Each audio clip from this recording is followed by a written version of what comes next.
All right, welcome back to Not Another Mindset Show. I am excited to talk about something today, and that is the double-edged sword effect of a growth mindset.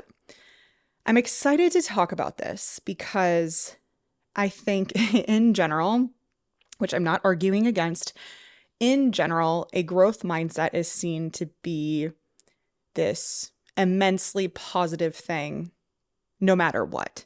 That we should always be seeking a growth mindset. That's always the best route to take, which again, I'm not arguing against that. But just like with anything good, there's always going to be a little bit of a con. And I really want to make it very clear that I'm not saying you should not have a growth mindset, but I am saying that there are some aspects of having a growth mindset that are pretty much never talked about unless you're actually familiar with the literature on growth mindset. And just to kind of set the stage in case you haven't listened to previous episodes, growth mindset is really a science. There is a science to mindset in general. It's not just a like woo-woo, believe in yourself type of thing. Not that I have anything against woo-woo. Love me some woo-woo. But there is a science to this stuff. And when we have spent time researching mindset, and I can say we very directly because I've actually done research in the mindset field. I am a mindset researcher. Can I still call myself a mindset researcher? I'm not actually actively doing mindset research. I don't know, but we're gonna go with it. You can literally Google my last name Orvidas mindsets into Google, put it into Google Scholar, and you will find some of that research that I'm talking about. And we're actually going to talk about some of it today. But I digress. The double-edged sword effect is essentially this idea that once someone starts to recognize their ability to change, they start to cultivate this growth mindset. There is this sort of flip side of the coin of the sword, right? That they also can start to feel feelings of shame or guilt for where they are currently at. Because they now have this realization, this amazing realization that they potentially have more control than they were previously giving themselves credit for. And they can alter the direction of their future inside whatever domain we're speaking to. Obviously, a lot of what I speak about is health and fitness behaviors, nutrition, exercise, weight loss, that sort of realm. So someone who starts to cultivate a growth mindset about their ability to lose weight, we'll use that example. The double-edged sword effect here is that the other side of the coin of the sword is that they now start to think to themselves, oh my God, if this means I have the ability to change. I have the ability to lose weight and keep it off. And I can be responsible for that. I have control over this. This is amazing. But oh my God, that means I'm fully responsible for currently being overweight, for currently being unhappy with where I'm at as far as my fitness level, body composition, whatever. And again, that can bring about some negative feelings, guilt, shame, etc., which then maybe can lead to body dissatisfaction, which then can spiral into a lot of other negative things, right? So it could be a very negative case of like dominoes, right? So what do we do with this? What do we do with the fact that helping someone cultivate a growth mindset is going to make them more likely to be successful, but also in the meantime could make them feel worse about themselves? And this especially becomes an issue when we are oversimplifying growth mindset. So kind of a parallel conversation that I want to have here before we dive into like, what do we do about this thing, is that effort beliefs are really important to pay attention to. And when I'm what do I mean when I say effort beliefs? And I mean this idea that if you just try harder, then you're going to be successful. And that is what I see growth mindset oversimplified to all of the time. Like, just put in more effort and you will surely see all of the success you would like to see. And I think we all know that it is more complex than that. There's more going on when it comes to cultivating a growth mindset to being successful than just putting more effort forth. But the problem is that the people who fall prey to believing that if something is hard, then you're likely lacking potential. You're lacking natural ability because it's likely easier for other people. And you may have true evidence that it is easier for someone else than it is for you. But if you believe that like putting effort forward is what's required and is pretty much solely what's required to cultivate a growth mindset and therefore be successful, then if you're trying hard, you're putting all this effort in and you're still running into obstacles, setbacks, what have you, then you're clearly just lacking, right? Because if all it takes is try harder, put more effort in, have a growth mindset, see success, but you're doing all of those things and still not seeing the results that you're looking for, then it must just be a you problem. It must just be your lack of talent, your lack of natural ability, your potential. And that, my friends, is a fixed mindset way of looking at things. But unfortunately, that's a lot of people's default interpretation. And then when things get hard, they're much more likely to quit because now it's like, okay, well, I put in the effort. I tried hard. It's still not working. So this just must not be for me. And this is really, really important too, for those of you that are health and fitness coaches, you're working with people, to be very cautious of these mindsets around effort. And listen for when your clients may say something like, I feel like I'm just putting so much more effort forth.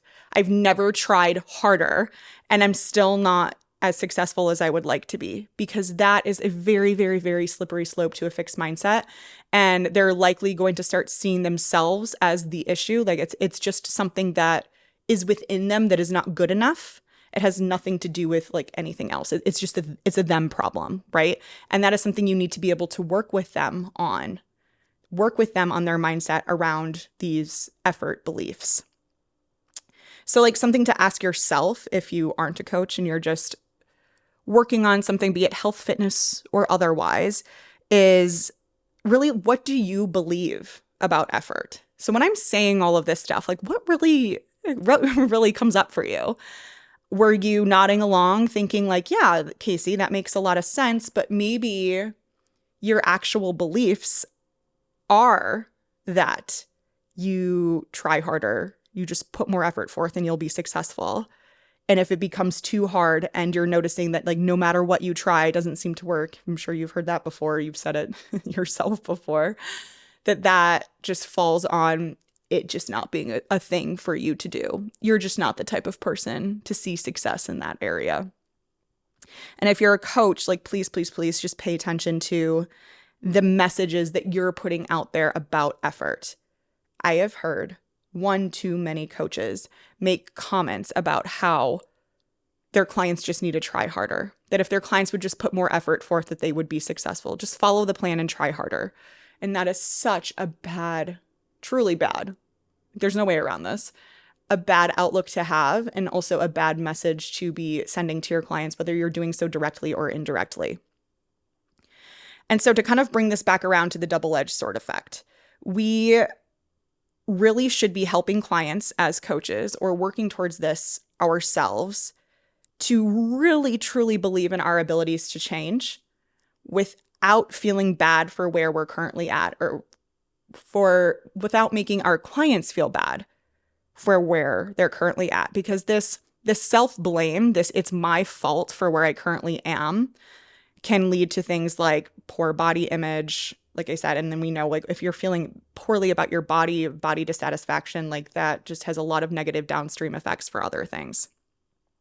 So we want to be very wary here about effort beliefs and how we are portraying what is required to be successful from a growth mindset perspective, and also how we are portraying your ability to change. And that it doesn't necessarily mean that if you can change, that you need to feel badly for where you currently are. It's honestly moving towards more of a belief that is more neutral of, wow, this is so amazing. I now believe that I can change. I see how this is in my control, and that's so cool. Which means, yeah, I'm kind of responsible for my current state, the current state of things where I'm currently at, the things that I want to change. I am the reason that they need changing. But that's just information. That's just information that I now have. The more important thing is that I'm aware of my ability to improve, to develop, to make this change. And in order to do that, there is something called compensatory messaging. All of these fancy research terms, man, there's so many of them, to the point where a lot of times when I'm speaking to clients, or even in the health mindset coaching certification, which is my program for health and fitness coaches to learn all of this stuff, I'm using different terminology and different language, because I'm just like, why? These researchers come up with the most random names for things, and it's almost just like they're trying to create names that sound more jargon heavy and like fancy than they need to be. But anyway, we don't need to talk about that right now. But okay, compensatory messaging is what the messages that we're trying to get across of, you can change, but don't feel bad for where you currently are. Because again, this is something, the double-edged sword effect of a growth mindset. It is something that we do know exists, that people who start to believe that they can change, they have control over their ability to make changes, start to feel negatively about their current situation, because they know that they are now responsible for that, just like they are responsible for their change in the future. So this compensatory messaging, how do we go about doing this as health and fitness coaches, as educators, as parents to our children? We want to be cultivating a growth mindset in our kids, in our patients, in our clients, in the people around us, in ourselves, but we also don't want to make them feel bad or make ourselves feel bad for our current situation either. So I have some notes here. I'm going to run through, I actually had to reread this article that I actually contributed to, which is funny. But this article was published in 2019, and Crystal Hoyt, shout out to Crystal if she's listening to this, was the main author on this study, and I contributed to it. Why is that word so hard for me today? Contributed to it. Lots of T's going on here. When the research was being conducted. And this was essentially a study that looked at how compensatory messaging, again, this idea that, hey, we're going to put out this message that you can change, and I'm going to help you cultivate the belief in yourself that you can, while also offsetting this self-blame that could come up for your current situation. So we're essentially in these messages, for a quick synopsis, trying to encourage people to realize that, hey, you're just not there yet. Where you are right now, it really doesn't matter. But what matters more is that you can change in the future. And where you're currently at is not something necessarily bad either. It's just where you are. So that's kind of like the messages that we're trying to get across. So when trying to cultivate a growth mindset, you really should be including this compensatory messaging. Otherwise, the people that you're cultivating the growth mindset in may end up with some negative thoughts, and therefore potentially negative behaviors, etc. Okay, so back to this study.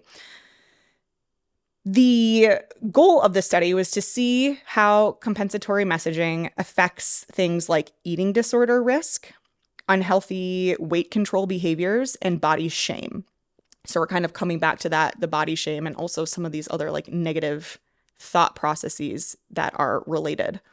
So there was over 500 people that were included in this study, and they were randomly assigned. So essentially chosen out of a hat, if for lack of a better explanation. And half of them were to read a Psychology Today type article. So I'm sure most of you are familiar with Psychology Today.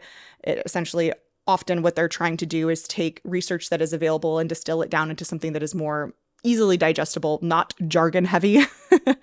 And in this article, the topic was, weight can be managed with a lot of effort and the right strategies. Note how we talked about effort beliefs before, that the title of this article, and obviously everything within it, was not just about effort, but also about different strategies, resources, things of that nature, but with the ultimate idea that you can change your body weight and it can be managed. This article included the compensatory messaging about how weight can change, but also how important it is to not blame yourself or others for being overweight, for being in a position where you want to lose weight in the first place. Okay? So that was half of the over 500 people were given that article to read. The other half, what we'll call the fixed mindset condition, whereas the other one was a growth mindset condition, they read an article called Lasting Weight Loss is Impossible. Researchers say that diets don't work. And this really hits home for me, and it hit home for me when I was participating in the research. I guess I wasn't participating. I was, again, contributing to the research because I see this stuff all of the time on social media about how diets don't work, and it really irks me because it's a fixed mindset message. Ultimately, this is not going to work. Period. Point blank. The end. So this article for the fixed mindset condition people rather.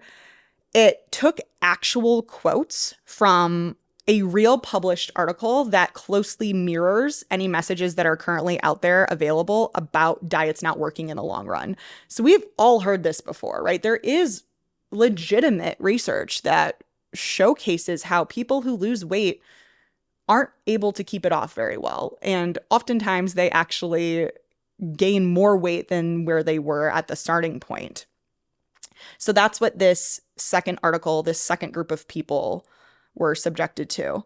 So we have these two conditions. A growth mindset condition, they read an article about how weight can be changed successfully.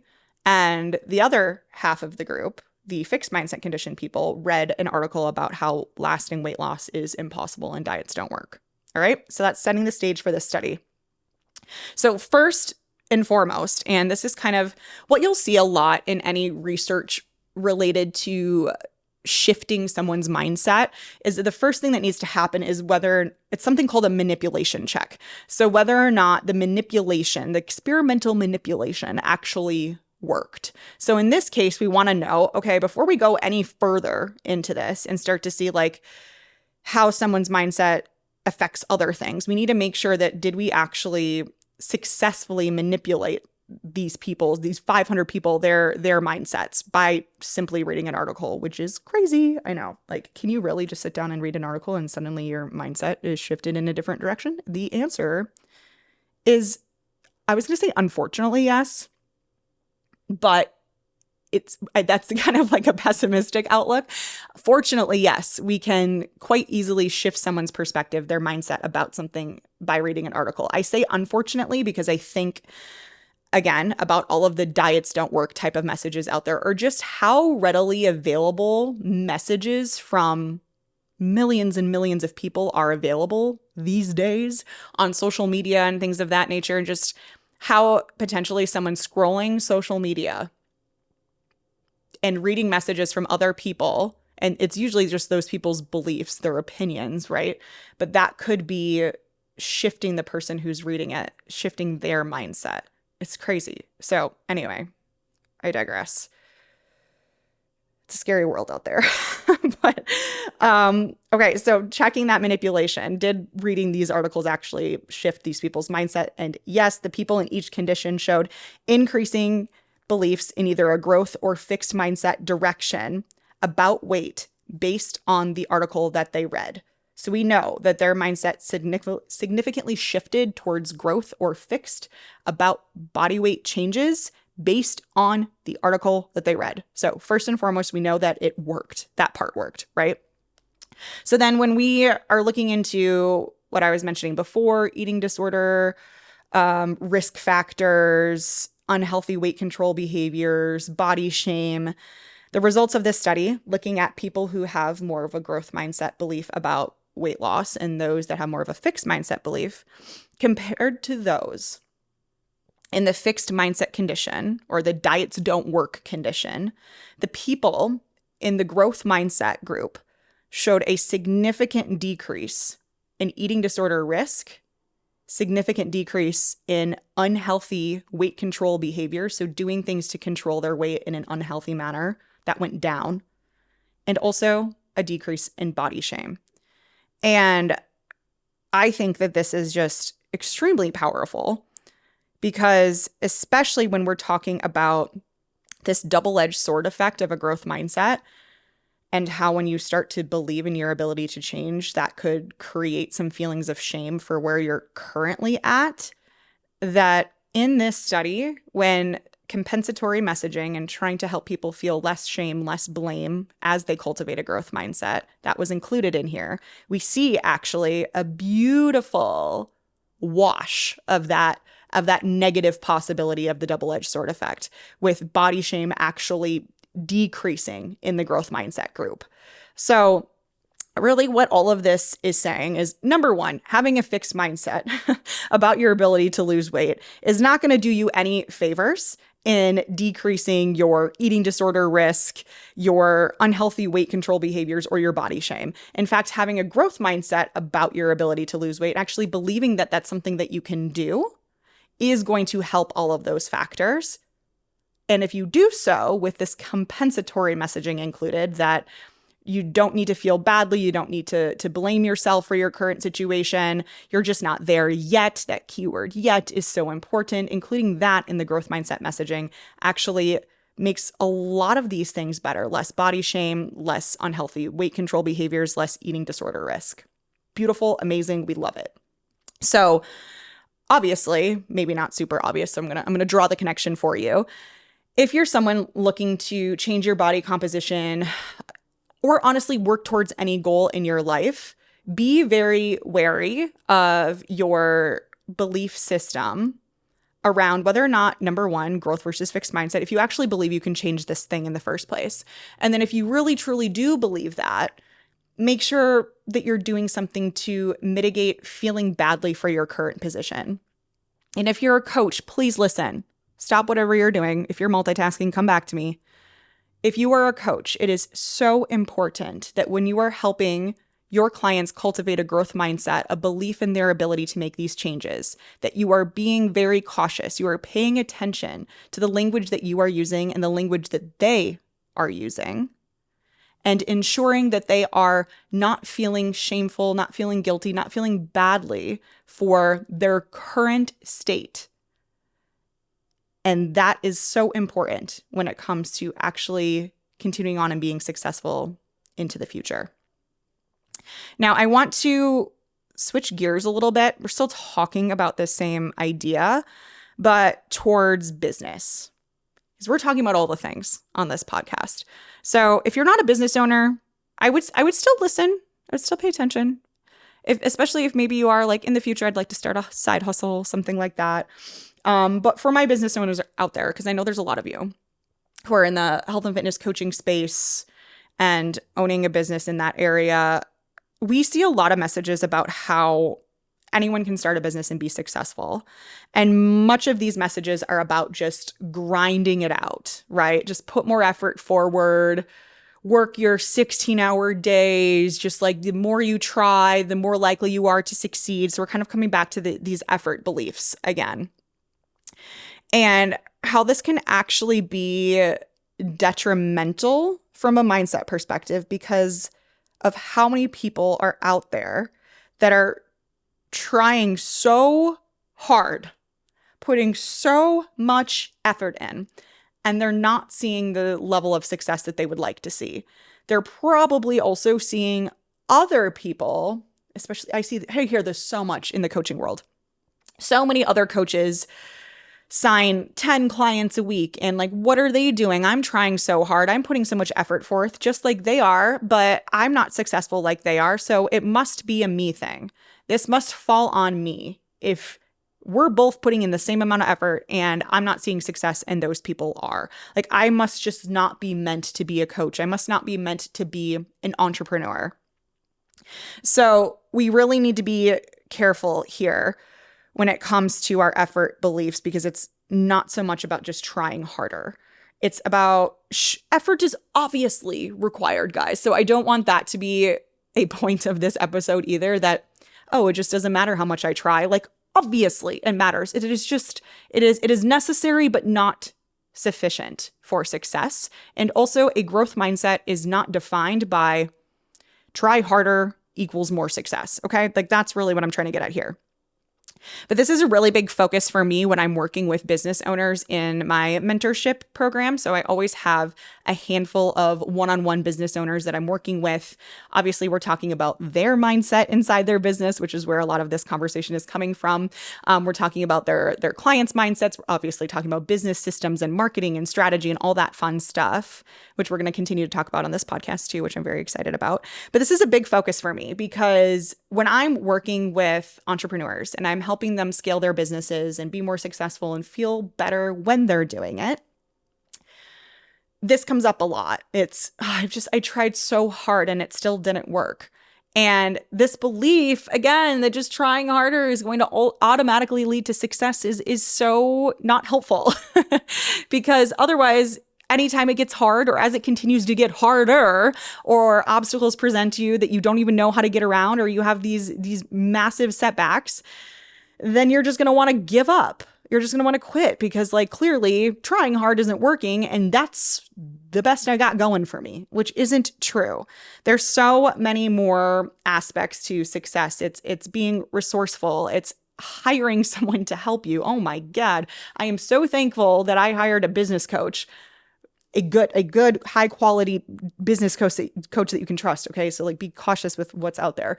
But I made that very large business investment into myself and into my growth right off the bat because that helped me so much. And it allowed me to not just sit here and be like, I'm just going to try harder. I'm just going to keep trying, just going to try all of these different things and try. And no, like I needed strategy. I needed support. I needed mindset support. I needed to work around things and have, just more of the correct strategies. But anyway, I don't need to get into, my upbringing in my business, but I'm very cautious when I'm mentoring business owners at this point to make sure that I am using this compensatory messaging that we've been talking about, because I don't want the people that I'm working with to feel like they're capable of success, which is exactly what's going to happen if you work with me, because we're going to be doing a lot of mindset work and you probably won't even realize when I'm doing it. But that's the goal, right? And that's what I'm teaching to coaches to teach their clients, is to help cultivate a growth mindset, right? That's what we're doing all of the time. But I don't want the coaches, the entrepreneurs that I'm working with, to feel blame or feel ashamed for where they're currently at either. And that's, again, what can happen when you start to cultivate a growth mindset. So this needs to be a focus all of the time. It's constantly, and I know some of you might be listening to this going, okay, Kasey, give me some more like tangible examples. Like, what does this sound like? What does this compensatory messaging sound like? How do I go about working with my clients, with my patients, whatever, and help them cultivate a growth mindset without them feeling badly for where they're currently at? What does this actually sound like? And it is so much just like embedded in the language and embedded into everything that you're saying. So it can sound like, I'm trying to think of like a good phrase for an example. Like anytime you're, let's say, just encouraging a client that and showing them like, hey, look at how far you've come, look at the progress that you've made, and helping them recognize the progress that they've made, not necessarily you saying like, good job, you've been doing great, like being able to showcase it for them and then maybe asking their thoughts around that. Like, well, what comes up for you when we see that you've lost X amount of weight or your behaviors have become so much easier for you? Hitting your protein goal is like second nature for you at this point. Like, what comes up for you when you want them to be like, yeah, I've made progress. And that's like a very clear, like objective evidence that I have made progress. And that can start to cultivate a growth mindset, right? So just a little tiny snippet of what that can look like. But then we also want to share with them, however, I know that there's more that you want to accomplish. I know that there's more progress that you want to see. And I've heard you talk about it being kind of slow and wishing it was going faster. But I really, really want to make it clear that where you're currently at is just where you're currently at. It's nothing more than that. You don't need to feel badly for where you currently are. In fact, you've continued to make progress. So like by this time in the next 3 months, 6 months, a year from now, you're going to continue to look back and be proud of the progress that you have made. So it's all just kind of part of the journey, and your current situation is nothing to feel badly about.